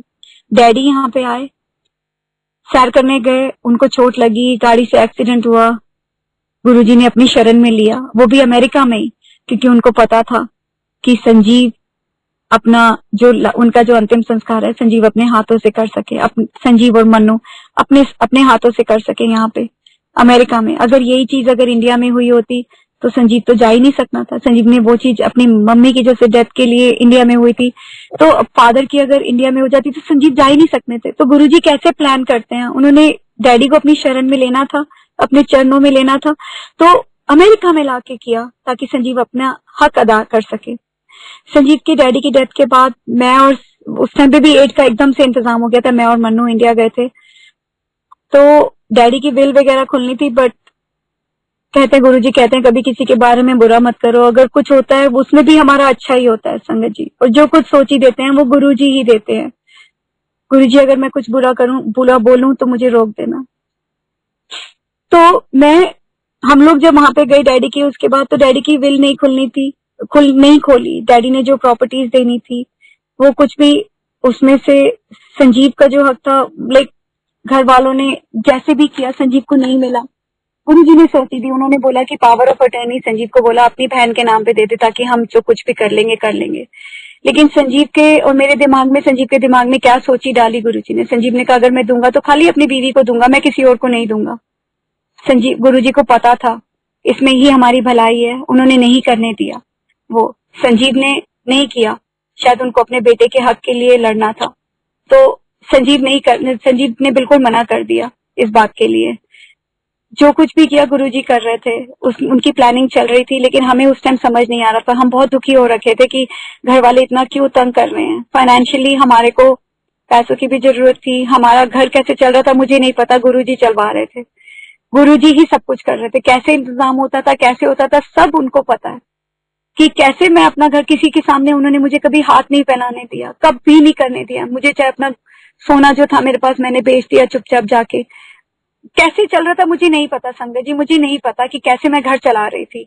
ये सब उनकी ब्लेसिंग्स थी। खाना साईं बाबा का मंदिर था, वहां पे चले जाते थे, कई बार वहां से लंगर हो जाता था, लाइक घर में खाना बन रहा था, सारी सेवा बख्शी हुई थी और इसमें गुरुजी ही सब कर रहे थे। हमें नहीं पता, मैं उस चीज में क्वेश्चन कर ही नहीं सकती। जिंदगी चल रही थी, जो भी घर वाले तंग कर रहे थे, ब्लेम कर रहे थे, जो भी कि प्रॉपर्टियां अपने नाम पे कर ली, जैसे भी कर लिया, संजीव के झूठे सच्चे सिग्नेचर करके कर लिया, जो कुछ भी कर लिया, लेकिन गुरुजी सोची बख्श रहे थे कि नहीं देना, किसी को अपना हक नहीं देना, कोई पेपर नहीं देना, कोई इन्फॉर्मेशन नहीं मिल रही थी। लेकिन गुरुजी कैसे रास्ता बनाते हैं, किस तरीके से सही लोगों से मिलाते हैं, किसी तरीके से अच्छा वकील मिल गया, जैसे भी उन्होंने करा, बिल निकाल ली। लेकिन घर वाले जो भी तंग कर रहे थे, मन्नू का अकाउंट ब्लॉक कर दिया, सब कुछ करा, लेकिन अब समझ आती है कि उसमें भी हमारा कुछ कष्ट ही काट रहे थे गुरुजी, जो भी कर रहे थे। सो शुक्राना मेरे मालिक, जैसा भी आपने किया, जो भी किया, अच्छा ही किया हमारे लिए, कोई कंप्लेंट्स नहीं है आपसे गुरुजी। मैंने संगत जी, मैं 2016 के अंदर 2015 में मेरे को शुरू से संजीव को बहुत शौक था कि मैं इंडिया लेके जाऊं। गुरुजी ने वो भी प्लान किया, कैसे कराया। 2015 के अंदर अप्रैल में संजीव को मैं इंडिया भी लेके गई संगत जी। ये भी गुरुजी की प्लानिंग थी, कैसे उन्होंने कराया। रातों ही रात एयर इंडिया को कॉल किया, कैसे एयरलाइन की टिकट्स हो गई, कैसे क्लियरेंस मिल गई। जो बंदा जिनका ब्लड प्रेशर ड्रॉप होता है, उस टाइम पे मैंने गुरुजी को मत्था नहीं टेका था। उस टाइम पे हमें पता ही नहीं चला था, हर दूसरे महीने संजीव बीमार हो जाते थे, कभी ब्लड देना पड़ता था, कभी कुछ समझ नहीं आ रही थी, कुछ भी नहीं पता चल रहा था। हमें ये भी नहीं पता था संजीव का सोडियम क्यों लो हो जाता है, नमक एकदम से गिर जाता था, संजीव की आंखें चढ़ जाती थी, संजीव का हमें पता ही नहीं चलता था, एकदम से बेहोश हो जाते थे संजीव बैठे बैठे ही। तो हमने कहा हम संजीव को इंडिया कैसे लेके जाएंगे। तो मनु ने कहा पापा, मम्मी और मैं ना आपके साथ में, चलो चलते हैं, जो कुछ भी होगा, आपकी इच्छा है ना कि इंडिया घूम के आने की, चलो ये एक मौका है। संजीव की नीस की शादी थी, तो हमने कहा चलो चलते हैं संजीव। लेकिन अब मुझे रिसेंटली पता चला कि मौर्य होटल जिसमें गुरुजी गए थे, किसी संगत ने ही मुझे भेजा था कि गुरुजी ने उस होटल को ब्लेस किया था, हम उधर ही रहे, उसी होटल में हमारा इंतजाम हुआ जहाँ पे गुरुजी ने ब्लेसिंग करी थी। गुरुजी की ब्लेसिंग की वजह से ही हम इंडिया पहुंचे। छतरपुर में कोई पार्टी थी संगत जी, संजीव और मैं और मन्नू हम लोग वहां पे थे। श्रेया को हम मम्मी पापा के पास छोड़ के गए थे, क्योंकि श्रेया का मुझे पता नहीं था कि कैसे वो जा सकेगी कि नहीं जा, कैसे मैं हैंडल करूंगी दो बंदों को वहां पे। संगत जी, छतरपुर में जहाँ पे गुरुजी का मंदिर था, उसी सड़क पे जो ड्राइवर था उसने कहा कि हम खो गए वहां पे, उसी सड़क में आगे पीछे चलते रहे। तो उसी ड्राइवर ने बताया कि गुरुजी का मंदिर है यहाँ पे। हमने कहा रियली? उसने शिवलिंग भी दिखाया। गुरुजी उन्होंने संजीव को बुलाया था इंडिया ब्लेस करने के लिए, जो कि हमें नहीं पता था। सो शुक्राना मेरे मालिक, हमें वहां पे ब्लेसिंग गुरुजी की लेके हम इंडिया से वापस आए। संजीव यहाँ पे आके बीमार हुए वापस। शुक्राना अगेन मेरे मालिक कि आपने वो ट्रिप भी मेरी इज्जत रख ली। मुझे इतना डर था, घर वाले सारे संजीव के बोलते थे कि पता नहीं ये लड़की का दिमाग खराब है, एक आदमी को संजीव को लेके आ रही है, घर की शादी खराब हो जाएगी। वो डिफरेंट तरीके से मैसेजेस मिलते थे। तो मैं बाबा के मंदिर में जाके बोला, मैंने कहा बाबा मेरी इज्जत रख लेना, संजीव को मैं लेके जा रही हूँ, सब आपके हाथ में है, अच्छा हो बुरा हो सब आपको पता है। उस टाइम पे गुरुजी ही थे बाबा के रूप में। तो कैसे उन्होंने संजीव को इंडिया लेके गए, इंडिया से वापस लेके आई, ठीक ठाक पहुंच गए। हम लोग वेंटिलेटर लेके गए थे, सब कुछ सारा इंतजाम उन्होंने कराया था। वापस पहुंचे आके तो संजीव की जो प्रॉपर्टी थी वो एक बेचनी थी। संजीव के घर वाले पीछे पड़े हुए थे कि कोई प्रॉपर्टीज को उनके नाम पे ट्रांसफर कर दो, जो कि संजीव तैयार नहीं हो रहे थे। उन्होंने मुझे झूठ बोल के इंडिया में बुलाया कि प्रॉपर्टी बेचनी है, तो 2 हफ्ते पहले बुला लिया। मैं संजीव को हफ्ते से ज्यादा छोड़ती नहीं थी, क्योंकि हफ्ते ही संजीव ठीक रहते थे, उसके बाद संजीव बीमार हो जाते थे। मैं वहां पे पहुंची, उन्होंने पहले बोला कि प्रॉपर्टियां ट्रांसफर करो, मैंने बोला मैं नहीं करूंगी। संजीव बीमार हो गए उन दिनों में, बड़ी मुश्किल, और दिवाली का टाइम था। तो संजीव यहाँ पे आईसीयू में पहुंच गए। पापा मुझे बार बार बोल रहे थे कि अनु वापस आ। मैं इनको कह रही थी घर वालों को संजीव के कि मुझे वापस जाना है, प्लीज जरा जल्दी करा दो काम। वो कहते थे नहीं तू ट्रांसफर कर किसी ना किसी से। मैंने बोला अगर मुझे नहीं करोगे, दिखवाओगे नहीं, पेपर साइन नहीं करोगे, मैं जा रही हूँ, क्योंकि संजीव बीमार है। फाइनली मुझे उनको बताना पड़ा संजीव मर रहे हैं वहां पे, संजीव को सांस नहीं आ रहा, मुझे जाना पड़ेगा किसी तरीके से, अगर कराना है कराओ, नहीं तो मैं इस दिन मेरी टिकट्स बुक है, मैं जा रही हूँ। मेरी बुआ जो ग्रेटर क्लास में रहती है, मैं उनके पास रहा करती थी। वो गुरुजी की बहुत बिलीवर थी, उनके गुरुजी के स्वरूप लगे हुए थे। माफी गुरुजी, उस टाइम पे मुझे आपकी शक्ति का, आपका नहीं पता था। तब मैंने अपनी बुआ को बोला, मैंने कहा दीदी आप मत्था टेको ना, अपने गुरुजी को बोलो कि मेरे काम कराएं, मैं जाऊं यहाँ से और संजीव को ठीक ठाक रखे। तब मेरी बुआ ने बोला कि अनु मैं तो बोलती हूँ, लेकिन गुरुजी को खुद तू डायरेक्टली बोल। शायद वही मेरी कॉल थी संगत जी, वही मेरा राइट टाइम था। मैं गुरुजी के दीदी के मंदिर में की, गुरुजी के चरणों के ऊपर मैंने माथा टेका। मैंने गुरुजी को बोला, हाथ जोड़ा, मैंने कहा गुरुजी मेरे से जो गलती हुई है मुझे बख्शो, मेरे काम कराओ। संजीव वहां पे बहुत बीमार है, संजीव को ठीक रखो, मैं वहां पे वापस जाना चाहती हूँ, वापस अमेरिका, मेरे काम कराओ। संजय जी आप विश्वास करोगे, फ्राइडे का दिन था, थर्सडे या था या फ्राइडे था मुझे नहीं पता, काम हुआ आई थिंक थर्सडे था मेरे ख्याल से। मंदिर थैंक्स बंद होने वाले थे उस दिन। कैसे उन्होंने मेरा काम कराया, कैसे मेरा सारा पेपर वर्क सारा कुछ करा के मैं वहां से निकली। लंदन में मेरी फ्लाइट डिले थी। मैं संजीव को कुछ नहीं पता चल रहा था कि संजीव का कैसे, संजीव ने रिस्पॉन्ड करना बिल्कुल बंद कर दिया था। कहाँ से गुरुजी ने एक संगत भेजी मेरे पास, एक आदमी मेरे पास आया, क्या हुआ, मैं रो रही थी। मैंने कहा मुझे न्यूयॉर्क में फोन करना है, मेरे हस्बैंड बहुत बीमार है। तो पता नहीं उन्होंने ना मुझसे कोई क्वेश्चन किया ना कुछ, मैं जानती भी नहीं थी उनको। उन्होंने बोला ये लो मेरा फोन, ये यूज कर लो। मैंने कहा यू श्योर कि मैं कर सकती हूँ? उन्होंने कहा हाँ आप करो, गुरुजी कैसे संगत भेजते हैं आपकी मदद के लिए। मैंने यहाँ पे अस्पताल में फोन किया, बात करी, तो मुझे पता चला कि संजीव तो कुछ रिस्पॉन्ड नहीं करे, कुछ नहीं कर रहे, आंखें भी नहीं खोल रहे थे। मैं बाबा को हाथ जोड़ रही थी, गुरुजी को हाथ जोड़ रही थी। उस टाइम में गुरुजी का स्वरूप मेरे मन में था, मेरे पास कोई स्वरूप नहीं था, लेकिन मेरे मन में उनकी तस्वीर थी। हाथ जोड़ रही थी संगत जी। मैं अमेरिका पहुंची, फ्लाइट डिले थी, मैं सीधा एयरपोर्ट पे पहुंची, अस्पताल पहुंची, डॉक्टर से बात करी। पता नहीं कैसे उनकी ट्यूब मुड़ी हुई थी, क्या था, गुरु डॉक्टर्स को बताया ये दवाई नहीं देनी, ये देनी। आधी डॉक्टर तो बन गई थी बिना एक्सपीरियंस के, गुरुजी ने कैसे वो भी करा देते हैं। संगत जी संजीव ठीक होना शुरू हुए। पिछले 2008 या 9 से लेकर के 2016 तक हमें पता ही नहीं चल रहा था क्या हो रहा है। संजीव ने 2008 तक रुद्राक्ष की माला पहनी हुई थी, वो भी नेपाल से। कैसे संजीव तक पहुंच गई थी मुझे नहीं पता। 2008-9 में जैसे ही संजीव की रुद्राक्ष की माला उतरी, मेरे मन में क्या सोची आई कि मुझे भी रुद्राक्ष पहनना है। तब मैंने संजीव के डैडी को बोला था कि मुझे रुद्राक्ष चाहिए, तो उन्होंने नेपाल से मुझे वो भी 7 मुखी का रुद्राक्ष मुझे मंगा के दिया। मैंने तब से लेके अब तक वही पहना हुआ है संगत जी। मुझे ऐसे लगता है कि गुरुजी मेरे साथ है, शिव जी भगवान जी मेरे साथ हैं। संगत जी 2016 में जो मैं माथा टेक के आई थी, डॉक्टर्स को पता नहीं चल रहा था कि क्या हो रहा है 2016 में। उसके बाद तो मेरी जिंदगी जैसे बिल्कुल ही बदल गई। संजीव दोबारा बीमार हुए, अस्पताल लेके गए, डॉक्टर्स को ये पता चला कि संजीव की हड्डियों में इन्फेक्शन घुस गई थी, हिप के अंदर नीचे। डॉक्टर्स ने कहा सर्जरी करनी पड़ेगी। ये तो पता ही नहीं चल रहा था, फाइनली हमें पता चला कि क्या प्रॉब्लम है। उन्होंने संजीव की फाइनली सर्जरी करी 2017 जनवरी के अंदर। संजीव ठीक होना शुरू हुए। मेजर सर्जरी थी। डॉक्टर्स ने बोला कि पता नहीं, हम कोशिश करेंगे कैसे होगा, लेकिन उन्होंने सर्जरी करी संजीव की। 2 बारी सर्जरी जनवरी में हुई, मार्च में हुई। सर्जरी के बाद संजीव ठीक होना शुरू हुए। संगत जी कहते हैं ना कि गुरुजी को ये पता होता है कि जिंदगी में आपको किस इंसान की जरूरत है, उसको जिंदगी बख्शते हैं। वो है मेरे पापा। उनको पता था कि पापा मेरी बैकबोन है, पापा मेरे साथ, पापा मम्मी तो मेरे साथ ही थे 2000 से पूरा मेरे साथ में ही थे। यहीं पे मूव कर गए थे अमेरिका, मेरे साथ मेरी हेल्प करने के लिए। तो पापा, जुलाई की बात है, पापा गए अस्पताल, जून जुलाई की बात है। तो पापा सीनियर सेंटर गए, वहां पे जाके पापा घर आए। वीरवार था, मैं टेनिस खेलती हूँ, तो मैं टेनिस का मैच उस दिन खत्म हो गया जल्दी। मैं नहीं खेलती, गुरुजी खिलवाते हैं मुझसे टेनिस। उन्होंने मेरा माइंड ऑक्यूपाई करने के लिए मुझे वो भी रखा हुआ है कि चल अनु तू जाके टेनिस खेल। तो मैं टेनिस खेल के आई, तो मैंने पापा को घर में देखा। मैंने कहा पापा क्या हुआ, आज आप जल्दी कैसे आ गए हो? तो पापा कहते हैं अनु पता है क्या हुआ? मैंने कहा क्या? तो कहते ऊपर आ। मैं उनके बेडरूम में गई तो मुझे कहते हैं अनु मुझे लगता है कैंसर हो गया है। सर कैंसर हो गया?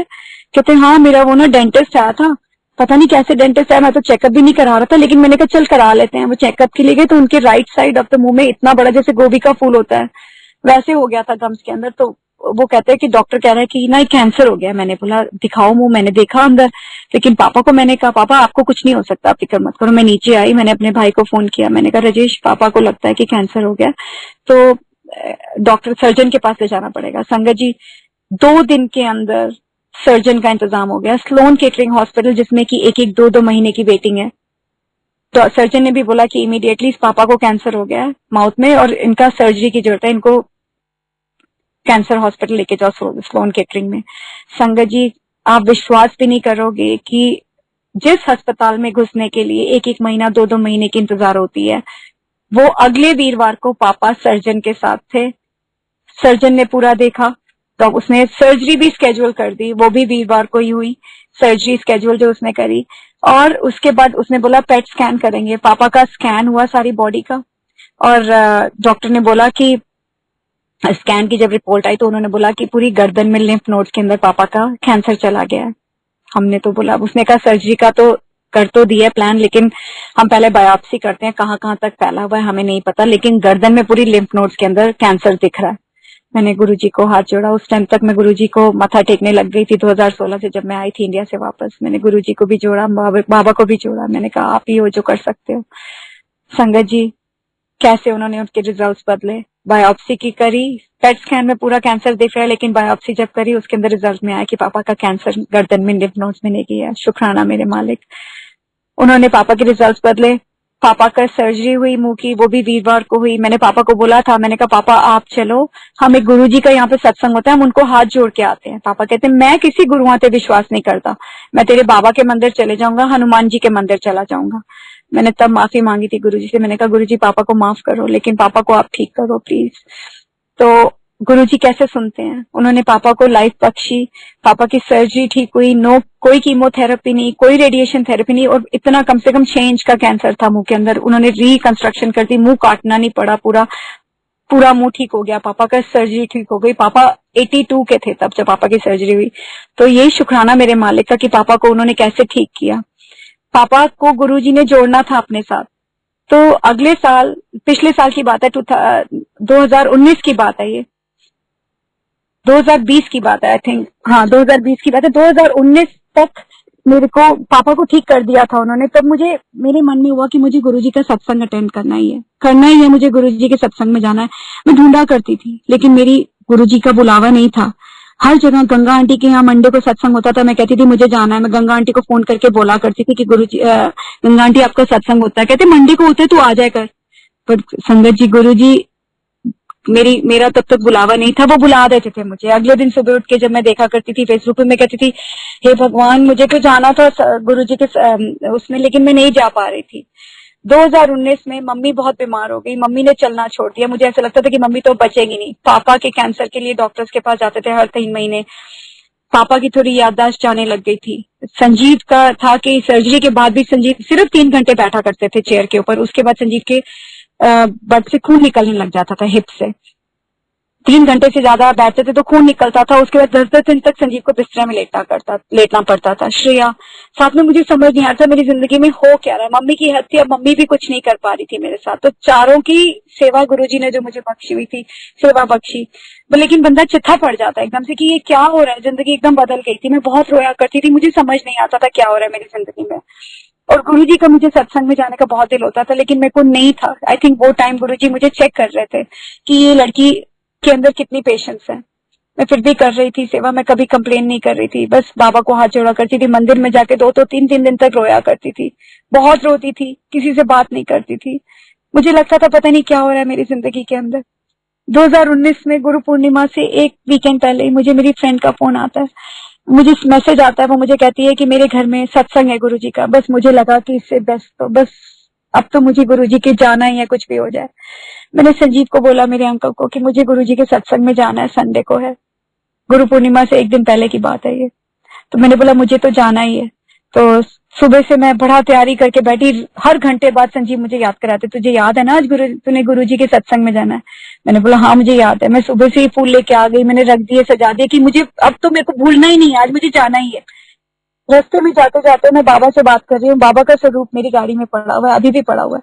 और मैं बाबा से बात करती जा रही हूँ। मैं बाबा को बोल रही हूँ, बाबा मैं आपको चीट नहीं कर रही हूँ, आप मुझे लेके जा रहे हो गुरुजी के सत्संग में, मुझे जाना है, लेकिन मैं आपको अभी भी, आई जस्ट लव यू गुरुजी। बाबा मेरे को आपके साथ, आप तो मेरे साथ पिछले 25 सालों से आप मेरे साथ हो, तो आपको मैं कहीं छोड़ के नहीं जा रही हूँ, लेकिन आप ही मुझे गुरुजी के पास लेके जा रहे हो। संगत जी, मैं बाबा के वहां पे गई, गुरुजी के सत्संग में गई। मुझे गुरुजी का स्वरूप तो दिखाई नहीं दे रहा। मुझे स्वरूप में गुरुजी के लेफ्ट शोल्डर के अंदर मुझे बाबा ही दिखाई दे जा रहे हैं। और मैं बाबा को देख के रोई जा रही हूँ। उनके जो सत्संग चल रहे हैं, मेरी आंखों से आंसू रुक ही नहीं रहे। उसमें वही शब्द लगा है, तू ही मेरी माता, तू ही मेरा पिता, तू ही मेरे भ्राता। और मैं रोई जा रही हूँ। तो मुझे ऐसे लग रहा है कि जैसे वो मेरे साथ बात कर रहे हैं। मैं एक ऐसी जगह पहुंच गई हूँ, मुझे बस इतनी मन की शांति मिल रही थी कि मैं एक सही जगह पे पहुंच गई हूँ। बस इसके बाद मेरे को कहीं नहीं जाना, यही मेरी जगह है, यही मेरा आसरा है। मैं सही भगवान के सही चरणों में पहुंच गई हूँ। संगत जी, मेरी फ्रेंड, संगत सत्संग खत्म हुआ, मेरी फ्रेंड्स मेरे से बात करने लगी। वो मुझे कहने लगी, अनु तू एक फुल टाइम मेड क्यों नहीं रख लेती है।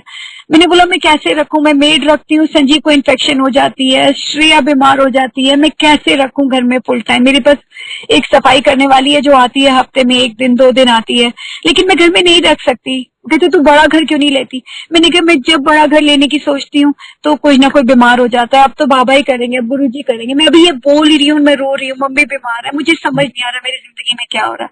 समझ जी, उसी टाइम पे गुरुजी का स्वरूप पड़ा हुआ है। वहां से मुझे नहीं पता, कोई किसी ने म्यूजिक नहीं प्ले किया, कहाँ से किया, इतनी ऊंची ऊंची आवाज आनी शुरू हो गई, वाहे गुरु बोलो, वाहे गुरु, वाहे गुरु बोलो, वाहे गुरु।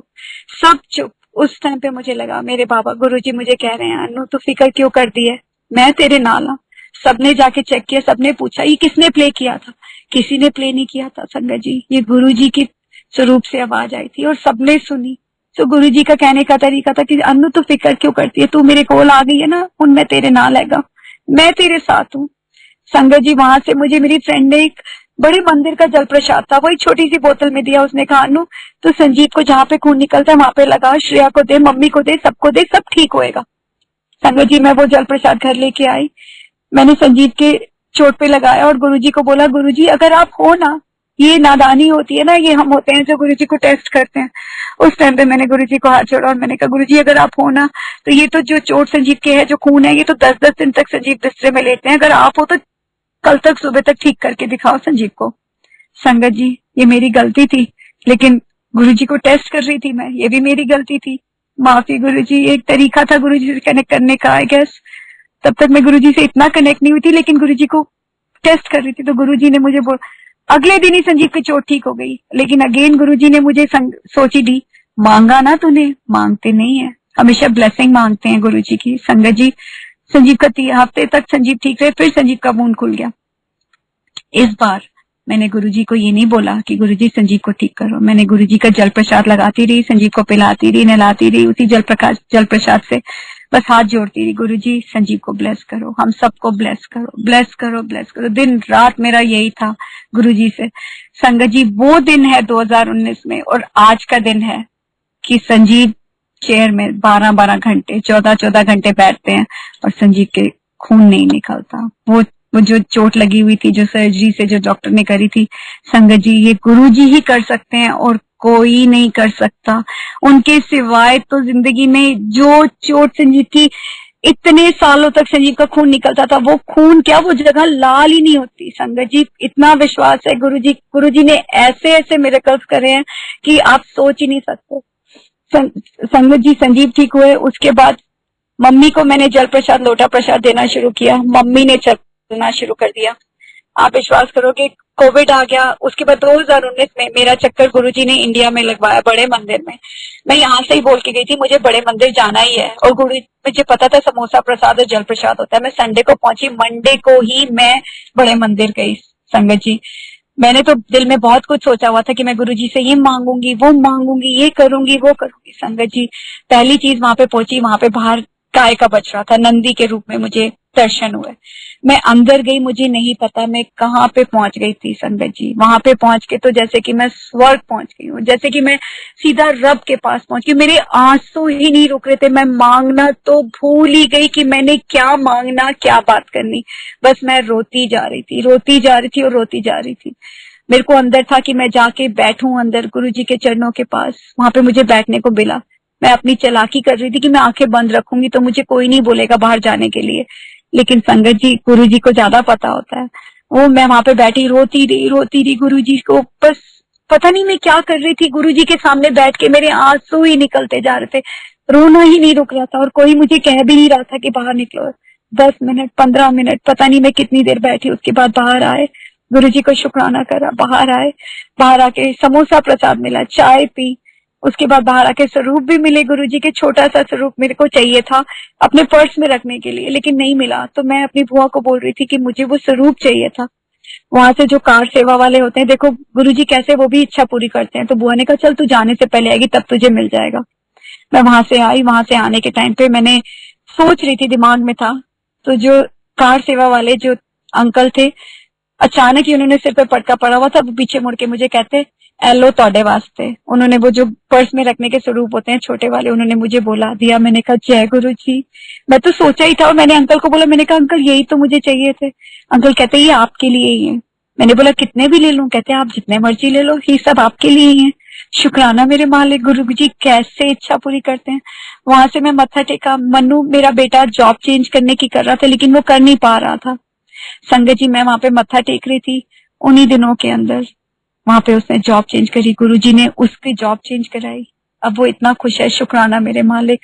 जो चीजें मुझे नहीं पता चल रही थी, जो प्रॉपर्टी के एड्रेसेस जो संजीव की जो फैमिली छुपा रही थी, जिन्होंने अपने नाम पे कर ली थी संजीव की झूठी सच्ची चिट्ठियां देके, संगत जी इस ट्रिप में बड़ा मंदिर में मत्था टेकने के बाद मुझे उस प्रॉपर्टियों के एड्रेस मिल गए। मुझे ये भी पता चल गया कि उन्होंने झूठी सच्ची चिट्ठियां देके संजीव की प्रॉपर्टी अपने नाम पे कर ली। तो संगत जी जो चीजें मुझसे छुपाई, और इसमें भी मैंने कभी तब भी कंप्लेन नहीं किया, मैंने शुक्राना किया गुरुजी का।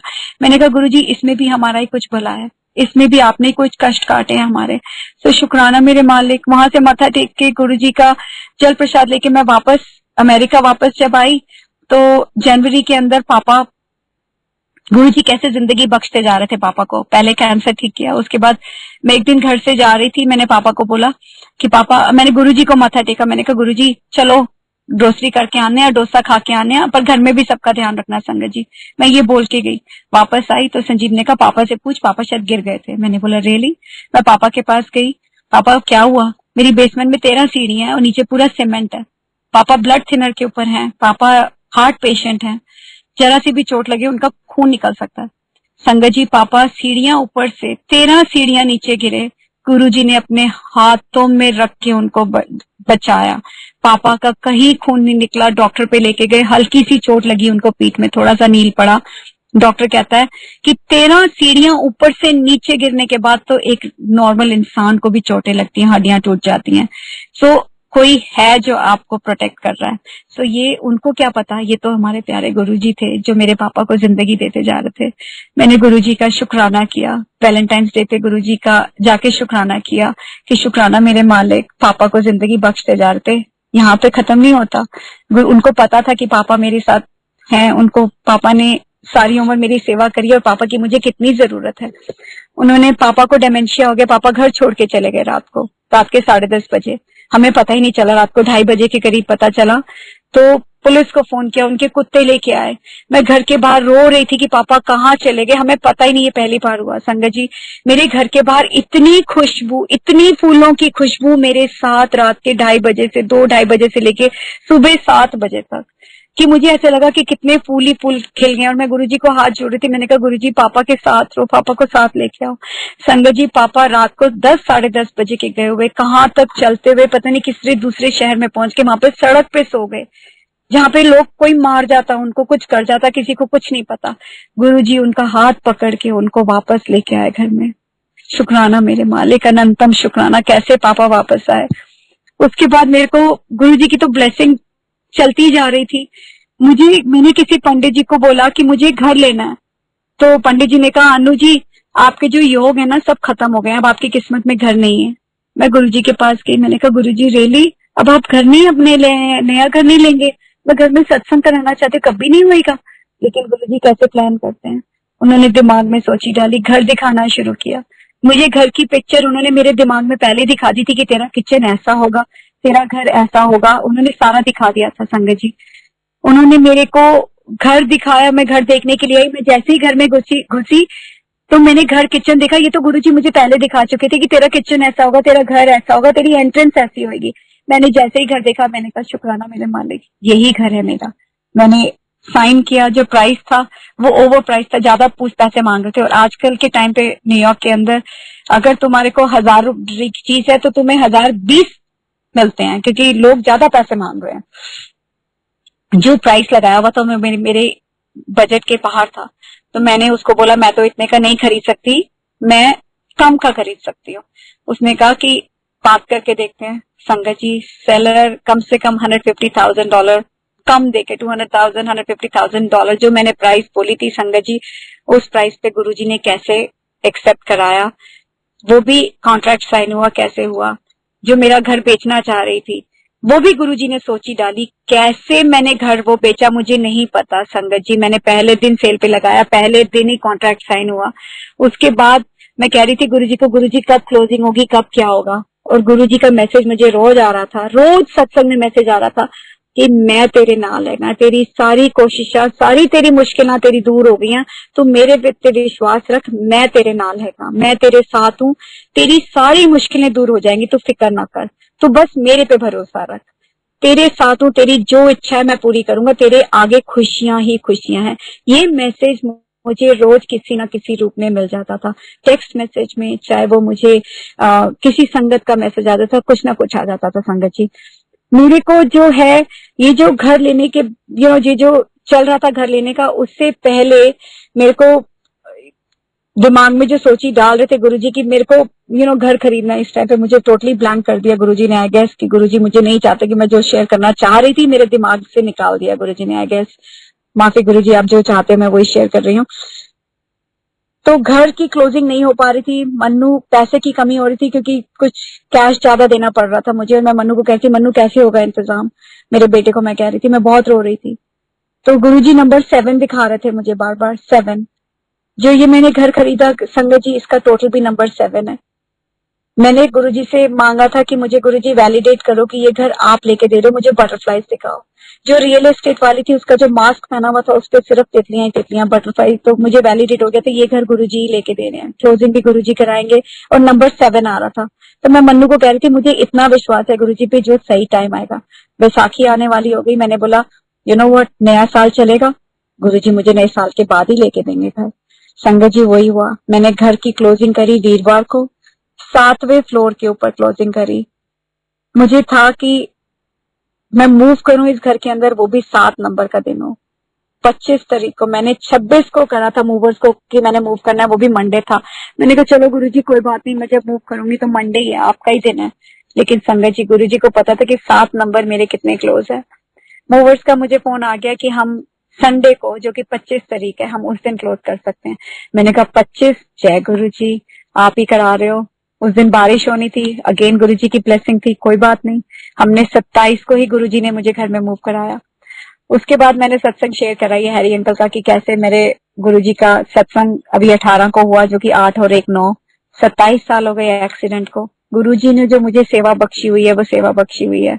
बीच में गुरुजी मेरे सपने में आते थे, मेरे को कोविड का वैक्सीनेशन लगा और मैं गुरुजी का मत्था टेक रही हूँ, अपने घर में लेटी हुई हूँ, इतना बुखार हो गया, इतनी तबीयत खराब हो गई मेरे को। और उससे एक रात पहले ही मैंने सीमा नरूला आंटी का मैसेज सत्संग सुना कि उनके अंडर आर्म में सिस्ट हो गया था, जो कि कैंसरस नहीं था समथिंग। उनका सत्संग सुन रही थी मैं, तब तबीयत खराब थी, आधे सत्संग में। तो मैंने अगले दिन सुबह उठ के, मुझे जब मेरी आर्म के ये लेफ्ट आर्म के नीचे इतना बड़ा सिस्ट हो गया, सुबह उठी तो मैंने कहा ये क्या हो गया। तो मैंने उनसे बात करी, सुबह उठ के उनको फोन किया क्योंकि उनका सत्संग शेयर किया था उन्होंने, तो मुझे विश्वास था कि ठीक होएगा। दोपहर को मैं सत्संग सुन रही थी, सुनते सुनते मेरी आंखें बंद हो गई और मैं गुरुजी के, अपना सिर गुरुजी के गोद में रखा हुआ था, अपनी गद्दी, अपने घर में जो गद्दी लगी हुई थी उस पर मत्था टेक के रखी हुई थी, और गुरुजी मेरे ऊपर जल छिड़क रहे हैं, अमृत वर्षा करते जा रहे हैं, अमृत वर्षा करते जा रहे हैं। जब मेरी नींद खुली मैं पूरी गीली थी पसीने से, जैसे कि गुरुजी की अमृत वर्षा हो रही है। आंखें खोली तो गुरुजी के दरबार में बैठी हुई थे। शुक्राना मेरे मालिक, शुक्राना बेअंत शुक्राना। गुरुजी सपने में आके मेरी इस कोविड के टाइम के ऊपर जो मैंने गुरुजी से ज्यादा कनेक्शन हुआ, उन्होंने मुझे व्याख्या सुनाई जिसमें मेरे को जवाब मिले व्याख्या से। जब मेरे दिमाग में जो क्वेश्चन होता था, मैंने जो मार्च के अंदर जो मैंने पहला सत्संग शेयर किया था, उसके बाद मैं गुरुजी से बात किया करती थी, गुरुजी मुझे भी सेवा बख्शो, मुझे कोई सेवा बख्शो संगत जी। मैं गुरुजी का चाय प्रसाद बना रही थी और मैं गुरुजी से बात करी, मैंने कहा गुरुजी सारी संगत आपकी सेवा करती है, कोई जूम सेवा कर रहा है, कोई बड़े मंदिर में सेवा कर रहा है, कोई मुझे भी सेवा बख्शो ना आप। लेकिन आपको पता है कि मेरी लाइफ ऐसी है कि मैं तो कुछ कर ही नहीं सकती, लेकिन कुछ तो सेवा ऐसी बख्श सकते हो आप मुझे कि जो मैं कर सकती हूँ। लेकिन आपके बड़े मंदिर में अगर आपकी कोई सेवा मुझे मिलेगी, लेकिन मुझ तक मैसेज कैसे मिलेगा? आप तो लोगों की ड्रीम्स में आके मैसेजेस देते हो, मुझे कैसे मिलेगा मैसेज? संगत जी, ये तो मैं गुरुजी से बात कर रही थी, लेकिन गुरुजी कैसे पूरी करते हैं? मुझे 2 मार्च को मैंने सत्संग शेयर किया, वो भी मम्मी का बर्थडे था उस दिन। गुरुजी ने कैसे सेवा कराया, मैं चाहती थी उस दिन शेयर करना, वो भी गुरुजी ने डेट पिक करी मेरी सत्संग शेयर करने की। रात को 12 बजे मुझे रश्मि कपूर आंटी का मैसेज आता है, कहते हैं अनु आंटी मैं आप ही को ढूंढ रही थी, क्योंकि उनको सपने में गुरुजी ने 2 हफ्ते पहले दिखाया था कि मेरा इंस्पिरेशनल सत्संग शेयर होना चाहिए बड़े मंदिर में, गुरुजी ने उनको बोला था और गुरुजी ने वो मुझे सेवा बख्शी। उनका मुझे मैसेज आता है, जो कि मैंने गुरुजी से थोड़े दिन पहले ही मांगी थी कि गुरुजी मुझे सेवा बख्शो, जिनको मैं जानती भी नहीं। उनका मैसेज, मैं इतना रोई, मैंने कहा गुरुजी शुक्राना मेरे मालिक, आप मुझे, हम तो सोचते पहले हैं बाद में आप करते हो, बाद में हम सोचते बाद में, पहले आप हमारी इच्छा पूरी करते हो। मैं तो गुरुजी से खाली जरा सा बात करती हूँ संगत जी, और गुरुजी कैसे करते हैं।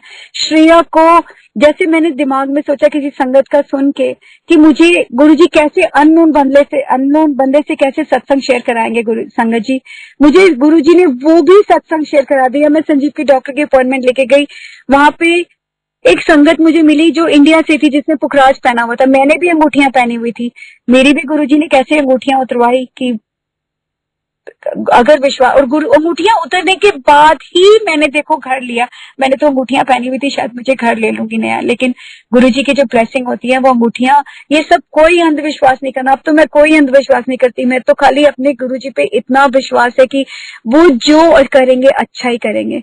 गुरुजी आपने जो कुछ किया, माड़ा चंगा जो कुछ भी होता है, अगर आपने कुछ दिया, लेने के बाद भी आपने लिया, उसमें भी शुक्राना। आपने जो दिया, जो हर सांस, हर जो सेवा मुझे बख्शी हुई है गुरुजी, ऐसी सेवा तो आई थिंक किसी को मिलती नहीं, किस्मत वालों को मिलती है। अब तो मैं उस चीज में भी अपना शुक्राना ही करती हूँ। शायद मेरे गुरुजी कष्ट काट रहे हैं, मेरी बेटी, मेरी संजीव की जो सेवा, पापा की, मम्मी की जो भी सेवा मुझे बख्शी हुई है, गुरुजी शुक्राना मेरे मालिक, शुक्राना बेअंत शुक्राना। मैं तो सत्संग इतने हैं संगत जी कि मैं सारा दिन बोलती रहूं तो भी मेरे सत्संग खत्म नहीं होंगे।